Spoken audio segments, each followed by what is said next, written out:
thought leaders in business, politics, and economics have come up with words like radical uncertainty, uh, wicked problems, meta crisis, polycrisis, perma crisis.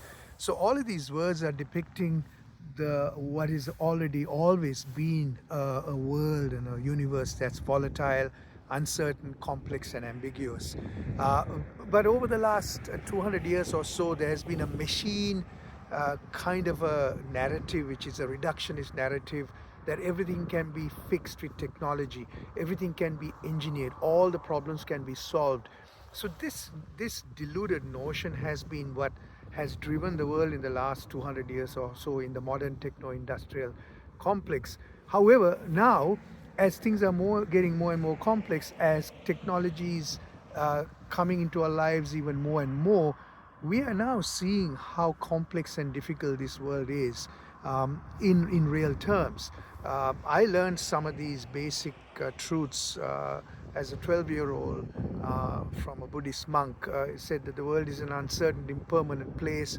The world is there's suffering in the world. So those gave me a good grounding to not be surprised when things went wrong. So when we hang on to the notion that we can fix problems very easily without realizing the complexity of how the world works, we can be blindsided and get upset. And things are only going to get worse and worse and worse. So if we are stuck on the left side of the brain, where we are trying to fix things all the time, where we are stuck on dogma, we are trying to, we are basing ourselves on certain logical, rational processes alone, we are not going to be able to solve these problems. We have to transcend the left side of the brain to get to the right side of the brain. So this is where the ancient practice of mindfulness becomes a crucial practice, because as the storms hit around us, the more we panic, the more we find ourselves in modes of despair, anger, we may end up getting into places of rage, which is not going to help the situation. So this is why taking a deep breath and saying observe